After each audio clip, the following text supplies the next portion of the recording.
hello les amis Scorpion, ascendant Scorpion, signe martien en Scorpion. Bienvenue pour cette guidance professionnelle vie quotidienne du mois de décembre 2024. Alors je dis vie quotidienne pour toutes les personnes qui ont des activités extra-professionnelles comme les retraités, qui n'ont en soi plus de travail mais qui sont occupés au quotidien avec d'autres choses. Je vous rappelle également que c'est un tirage général qui n'a pas vocation et qui ne peut pas parler à tous les scorpions de la même façon et en même temps. Donc je vous invite à faire preuve de bon discernement. Il est possible que ça ne vous parle pas et dans ce cas-là, c'est que ce message ne vous est pas adressé et il y aura d'autres occasions, bien évidemment. Et sinon, de prendre uniquement les messages qui vibrent avec ce que vous vivez, bien évidemment, en n'hésitant pas à adapter mon vocabulaire à votre situation. Je vous encourage, comme toujours, à regarder la vidéo de votre signe ascendant et de votre signe martien pour avoir un tirage un peu plus personnalisé. Voilà, j'espère en tout cas que vous allez tous très très bien, heureux de vous retrouver. Je vous souhaite à tous de passer une très très belle fin d'année, en tout cas, qu'elle soit plus lumineuse et plus épanouissante que ce début d'année. Et voilà, je vous souhaite le meilleur avec les personnes qui vous sont proches. On y va avec les énergies principales de votre tirage pro pour cette période de décembre. N'oubliez pas de liker, de partager et de vous abonner à la chaîne. Je vous en remercie. Nous avons ici l'arcane sans nom qui apparaît inversé, pardon. Cherchez mes mots. Et alors, on va revenir bien sûr sur l'interprétation. Avec l'oracle rune, nous avons Oruz, la force. Ok, et la vibration musicale avec l'oracle de la musique, nous avons la flûte. Ok, alors ici, il y a quelque chose qui pourrait se terminer, une page qui pourrait se clôturer de façon un peu directe, un peu excessive, un peu plus violente, un peu quelque chose qui peut faire un peu soit de la peine ou soit ne pas être bien accepté. Avec l'arcane sans nom, cette fin n'est pas... alors, soit vous avez du mal à finir quelque chose, et dans ce cas-là, vous le vivez plutôt mal, soit ça arrive et que c'est imposé à vous parce que les circonstances claquent les portes, entre guillemets, mais on sent qu'il y a quelque chose ici qui peut être un peu difficile à gérer. Oruz va nous parler de votre énergie. Alors peut-être une énergie comme le Oruz veut dire la force, et peut vouloir même dire le bœuf, la force du bœuf. Ça nous parle de vitalité, de courage, d'énergie. Une énergie qui, avec l'arcane sans nom, peut carrément parler d'une certaine forme de colère, de violence, de méchanceté, quelque chose en tout cas qui est épuisant, comme s'il y avait une sorte d'impulsivité qui n'était pas forcément agréable à vivre. Ça peut être votre impulsivité, ça peut être celle de quelqu'un, bien évidemment. Ça peut être vous qui tout à coup avez une sorte d'envie de claquer une porte qui ne fait pas forcément du bien, ou quelque chose comme ça. On sent en tout cas ici qu'il peut y avoir la possibilité avec la flûte qui va nous parler plutôt de séduction, et avec ces deux énergies, j'ai plutôt l'impression qu'on nous parle plutôt de quelque chose qui est de l'ordre des mots qui n'ont pas... comme on parle de délicatesse, de séduction, j'ai l'impression que c'est plutôt des mots qui vont dans le sens inverse, qui ne savent pas séduire et qui peuvent se montrer peut-être un peu difficiles.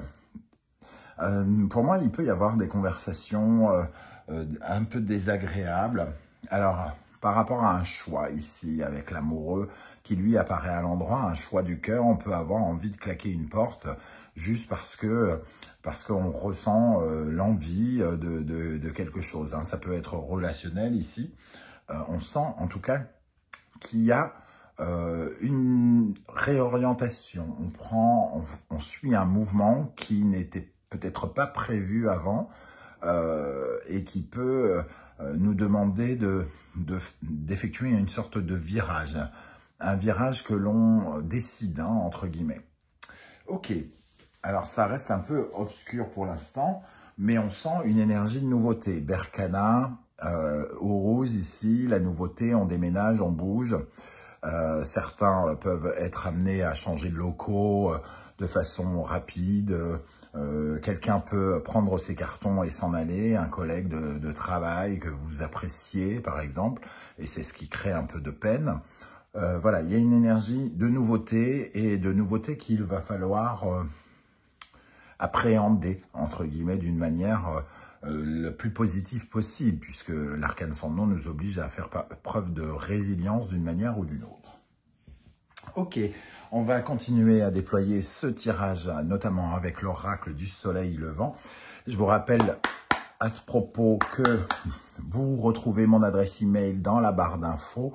Si vous désirez avoir des renseignements pour mes tirages personnalisés, n'hésitez pas. Et vous retrouvez également les liens des différentes guidances que j'ai effectuées pour votre signe. Je viens de poster la guidance sentimentale de décembre, mais il y a également la guidance générale de décembre, les messages de vos guides et la bonne surprise qui vous attend à la fin de l'année. Ok, alors pour les scorpions, ascendant scorpion, Mars en scorpion, comment va évoluer votre vie professionnelle au mois de décembre? Alors, il faudra quand même faire attention, peut-être aussi pour d'autres, avec Ourouz qui nous parle de la vitalité, de la santé. L'arcane sans nom, par moment, peut nous parler, par exemple, de maladie. Donc, elle peut nous parler d'une certaine forme d'épuisement, de fatigue, qui peut être arrivé comme ça, hein, d'une certaine manière. Donc, quelque chose qui cause un sentiment de fatigue qui peut arriver. Ou le sentiment que vos affaires sont malades, ou une relation malade, quelque chose comme ça. On a le soleil levant qui représente en tout cas la nouveauté également. Donc on sent qu'on tourne une page sur quelque chose, sur quelqu'un, sur une situation. On a le jardin zen qui va nous demander de changer un peu de positionnement, de regard et d'accepter l'influence de la vie, des circonstances de la vie pour pouvoir avancer. Le jardin zen, c'est vraiment la situation entre guillemets du pendu dans le tarot, c'est-à-dire, bon, de temps en temps, il faut consentir à se dire qu'on n'a pas le contrôle sur tout et que les choses arrivent parce qu'elles devaient arriver. Et ici, ce nouveau départ, il arrive parce qu'il devait arriver, entre guillemets. Ok, et le tatouage qui nous parle aussi de nouvelles perspectives, de sortir de sa zone de confort, de faire preuve d'inventivité, d'innovation, entre guillemets. Et ça nous parle aussi de particularités, un peu comme la flûte ici qui vient un peu nous envoûter dans certaines circonstances et qui peut représenter quelque chose d'un peu plus obscène, qui peut représenter aussi la tentation. On peut être tenté par quelque chose de neuf, un virage inattendu ou quelque chose comme ça, qui peut réveiller les critiques, les regards portés sur nous. On peut avoir réveillé ici, sur cette énergie-là, ces deux regards qui nous prennent soit pour un starbé, soit pour quelqu'un qui est un peu fou, parce que quelqu'un qui sort, entre guillemets, d'une certaine forme de norme. On va continuer à regarder avec un autre oracle. Je vous rappelle que vous retrouvez toutes les références des oracles et tarots que j'utilise dans la barre d'infos, hein, notamment mes deux créations. Je vous invite d'ailleurs, si ce n'est pas déjà fait, si ça vous intéresse, bien évidemment, à aller découvrir les vidéos de présentation que j'ai faites sur ma chaîne. Et je remercie toutes les personnes qui en ont fait l'acquisition et je vous souhaite de recevoir de très beaux messages pleins de lumière. Ok, allez, on continue ici sur le soleil levant. Comment va évoluer votre vie professionnelle avec le soleil levant? Labyrinthe. Alors, c'est une issue peut-être à une situation bloquée, une issue peut-être inattendue ou alors quelque chose, vraiment une porte qui se claque de façon peut-être un peu brutale pour se sortir d'une situation où on se sentait, qu'on jugeait peut-être inextricable, hein, ou ce sentiment d'être bloqué dans quelque chose. Et on n'a peut-être pas d'autre issue que de choisir un autre chemin. Sur le jardin zen, l'amitié. Alors, ça nous parle peut-être loyauté, ça peut être la fin d'une amitié, certes, mais ça peut être aussi un changement sur justement un sentiment de loyauté, soit qui n'existait pas et qu'on aimerait avoir, soit justement on était amis, c'était loyal, c'était sécure, et tout à coup on se retrouve face à une situation qui a changé, qui a dégénéré ou quelque chose comme ça. On va prendre une troisième carte sur le tatouage cette fois-ci. Et nous avons la bonne nouvelle. Donc la bonne nouvelle, c'est quand même de prendre une autre orientation, d'accepter ce qui arrive comme ça arrive. Il y a peut-être du bon derrière, sans que pour l'instant vous puissiez apprécier justement le fait que ça soit peut-être positif. Ça arrive peut-être de façon tellement cash, tellement inattendue peut-être pour certains qu'on a du mal à imaginer le bon côté des choses. Mais c'est peut-être justement la fin d'une situation qui nous permet d'aller vers de nouvelles amitiés, un nouveau réseau, de nouvelles personnes, de nouveaux clients avec qui on aura plus de fiabilité, de loyauté, de sincérité. Ok, avec le tarot mystique cette fois-ci, comment va évoluer votre vie professionnelle pendant le mois de décembre? Le 8 de bâton qui confirme que quelque chose arrive assez rapidement. Pour débloquer, parce que le 8 de bâton, c'est du mouvement. C'est un mouvement vers l'avant. On réveille certaines ambitions pour certains. Et tout à coup, il y a comme un bouleversement dans les mouvements, dans les agissements, dans les motivations de quelqu'un. L'ermite, qui nous permet d'une certaine forme qui nous invite à une certaine forme de solitude peut-être, d'introspection, d'aller chercher en nous certaines réponses peut-être, quant à la fiabilité, quant à la sincérité, la loyauté des gens qui nous entourent, comment on construit nos liens. Et l'as d'épée, on voit qu'effectivement, on va vers quelque chose de nouveau, un nouveau point de vue, de nouvelles idées. Ici, on est dans l'innovation et dans l'invention de quelque chose. Et on retrouve cette idée avec le tatouage, comme quoi on doit peut-être se positionner totalement autrement, mais assumer des caractéristiques différentes, de sortir du lot, de s'affranchir de certains codes, de sortir de sa zone de confort.